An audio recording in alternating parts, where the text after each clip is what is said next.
গ্যাস্ট্রিকের ঔষধ খেয়েও কি গ্যাস্ট্রিকের সমস্যার সমাধান হচ্ছে না? চলুন তাহলে আজকের ভিডিওর মাধ্যমে কারণগুলো জেনে নিন। আপনাকে যদি জিজ্ঞেস করা হয় বর্তমান সময়ে সবথেকে ব্যবহৃত ঔষধ কোনটি, আপনি হয়তো নির্দ্বিধায় বলে দিবেন বর্তমানে সবথেকে বেশি ব্যবহৃত ঔষধের নাম হচ্ছে গ্যাস্ট্রিকের ঔষধ। বাংলাদেশের মানুষের যে কোনো পেটের সমস্যাই সবার আগে প্রয়োজন হচ্ছে গ্যাস্ট্রিকের ঔষধ। তাই আমরা ফার্মেসি থেকে গিয়ে খুব সহজেই গ্যাস্ট্রিকের ঔষধ এনে কোনো প্রকার ডাক্তারের পরামর্শ ছাড়াই নিজেদের ইচ্ছে মতো খেতে শুরু করি। অনেক সময় এই ঔষধের ফলে আমরা ফলাফল বা রেজাল্ট পাই, আবার অনেক সময় দেখা যায় যে দীর্ঘমেয়াদী গ্যাস্ট্রিকের ঔষধ খাওয়ার পরও আমাদের গ্যাস্ট্রিকের সমস্যা থেকে আমরা মুক্তি পাই না, আর তখন আমরা ডাক্তারের শরণাপন্ন হই। ভিউয়ার্স, আজকের ভিডিওর মাধ্যমে আমরা মূলত আলোচনা করার চেষ্টা করব যে যেসব কারণে গ্যাস্ট্রিকের ঔষধ আমাদের শরীরে কাজ করে না সেগুলো নিয়ে। গ্যাস্ট্রিকের ঔষধ কাজ না করার অনেকগুলো কারণ রয়েছে, আর তার মধ্যে প্রধান যে কারণটি সেটি হচ্ছে সঠিক সময়ে গ্যাস্ট্রিকের ঔষধ না খাওয়া।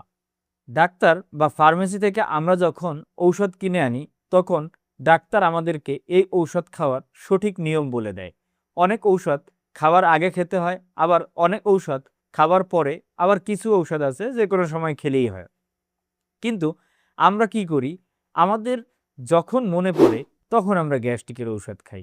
অর্থাৎ আমরা ডাক্তার যে নিয়ম আমাদেরকে বলে দেয় আমরা সেই নিয়মের বাইরে গিয়ে আমরা নিজেদের মতো একটি নিয়ম তৈরি করে নিই, আর সেই নিয়ম অনুযায়ী আমরা ঔষধ খাওয়া শুরু করি। আর যার ফলে এই ঔষধ সঠিক সময়ে না খাওয়ার কারণে আমাদের শরীরে গিয়ে সঠিকভাবে কাজ করে না। গ্যাস্ট্রিকের ঔষধ কাজ না করার এরপরে যে কারণটি রয়েছে সেটি হচ্ছে গ্যাপ দিয়ে দিয়ে গ্যাস্ট্রিকের ঔষধ খাওয়া। ডাক্তার যখন গ্যাস্ট্রিকের ঔষধ আমাদেরকে প্রেসক্রিপশন করে দিয়ে থাকে তখন তিনি একটানা 2 মাস বা 3 মাস বা একটি নির্দিষ্ট সময় পর্যন্ত খেতে বলে। কিন্তু আমরা করি কি, যখন আমাদের গ্যাস্ট্রিকের সমস্যা হয় আমরা তখন শুধু গ্যাস্ট্রিকের ঔষধ খাই। অর্থাৎ ডাক্তারের নিয়ম না মেনে যখন সমস্যা হয় তখন আমরা গ্যাস্ট্রিকের ঔষধ খাই, আর অন্য সময়ে আমরা গ্যাস্ট্রিকের ঔষধ খাই না। অর্থাৎ গ্যাস্ট্রিকের ঔষধ খাওয়ার ক্ষেত্রে আমরা একটি গ্যাপ দিয়ে দিয়ে তারপরে ঔষধ খাই। কিন্তু একটানা গ্যাস্ট্রিকের ঔষধ না খেলে এটি শরীরে সঠিকভাবে কাজ করতে পারে না।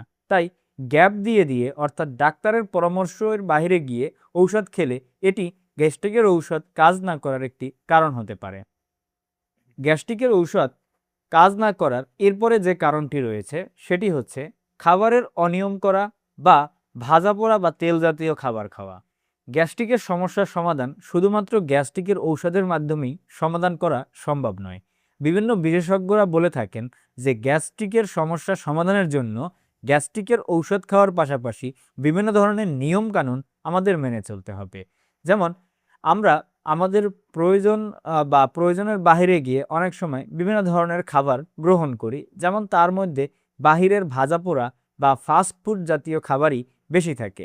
আর ভাজা পোড়া বা তেল জাতীয় খাবার বা এইসব ফাস্ট ফুড জাতীয় খাবার খেলে এটি আমাদের গ্যাস্ট্রিকের সমস্যার সমাধানে বাধা প্রদান করে, অর্থাৎ গ্যাস্ট্রিকের ঔষধকে কাজ করতে দেয় না।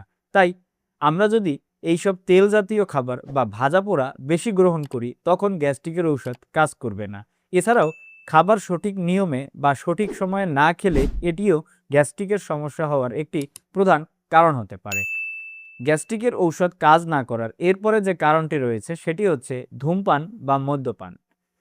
একটি গবেষণায় দেখা গেছে যারা ধূমপান করে তাদের ক্ষেত্রে গ্যাস্ট্রিকের জুস বা যাকে আমরা গ্যাস্ট্রিক জুস বলে থাকি, অর্থাৎ অ্যাসিডের নিঃসরণ বেশি হয়ে থাকে। আর অ্যাসিডের নিঃসরণ বেশি হলে এটি আমাদের গ্যাস্ট্রিকের সমস্যাকে আরও বাড়িয়ে দেয় এবং আমাদের গ্যাস্ট্রিকের ঔষধকে ঠিকভাবে কাজ করতে দেয় না। এছাড়াও মদ্যপানের কারণে গ্যাস্ট্রিকের সমস্যা আরও বেশি বেড়ে যেতে পারে। তাই যাদের ধূমপান ও মদ্যপানের অভ্যাস রয়েছে তাদের ক্ষেত্রে গ্যাস্ট্রিকের ঔষধ সঠিকভাবে কাজ নাও করতে পারে। গ্যাস্ট্রিকের ঔষধ সঠিকভাবে কাজ না করার জন্য এরপরে যে কারণটি রয়েছে সেটি হচ্ছে দীর্ঘমেয়াদী গ্যাস্ট্রিকের ঔষধ ব্যবহার বা খাওয়া। একটানা দীর্ঘদিন যাবৎ গ্যাস্ট্রিকের ঔষধ খেলে এটি আমাদের পেটের আলসার বা ঘায়ের সমস্যা আরও বাড়িয়ে দিতে পারে। এছাড়াও এটি আমাদের শরীরের ভালো ব্যাকটেরিয়াগুলোকে মেরে ফেলতে পারে, যার ফলে আমাদের পেটের প্রদাহ বা ঘায়ের তৈরি হতে পারে। এছাড়াও হজমজনিত বিভিন্ন ধরনের সমস্যা দেখা দিতে পারে, যার ফলে আমাদের গ্যাস্ট্রিকের সমস্যা আরও বেশি বৃদ্ধি পেতে পারে। তাই যারা একটানা বা দীর্ঘদিন যাবৎ গ্যাস্ট্রিকের ঔষধ গ্রহণ করে তাদের ক্ষেত্রে গ্যাস্ট্রিকের ঔষধ কাজ করার ক্ষেত্রে কিছুটা সমস্যার তৈরি করতে পারে। এরপরে সর্বশেষ গ্যাস্ট্রিকের ঔষধ কাজ না করার জন্য যে কারণটি দায়ী সেটি হচ্ছে মানসিক চাপ ও দুশ্চিন্তা। অতিরিক্ত মানসিক চাপ বা দুশ্চিন্তা সরাসরি গ্যাস্ট্রিকের অ্যাসিডের নিঃসরণ বাড়িয়ে দেয়, আর গ্যাস্ট্রিকের অ্যাসিডের নিঃসরণ বেড়ে গেলে এটি আমাদের পাকস্থলীর জন্য মারাত্মক কিছু সমস্যার তৈরি করতে পারে এবং আমাদের আলসার বা ক্ষত আরও বেশি বাড়িয়ে দিতে পারে, যার ফলে গ্যাস্ট্রিকের ঔষধ খেলে সেটি আমাদের শরীরের জন্য কাজ নাও করতে পারে। গ্যাস্ট্রিকের ঔষধ আমরা আমাদের পেটের বিভিন্ন ধরনের সমস্যার জন্য ব্যবহার করে থাকি, কিন্তু কিছু কিছু কারণে এই গ্যাস্ট্রিকের ঔষধ সঠিকভাবে কাজ নাও করতে পারে। তাই আমাদের উচিত সঠিক নিয়মে এবং ডাক্তারের পরামর্শ অনুযায়ী গ্যাস্ট্রিকের ঔষধ গ্রহণ করা।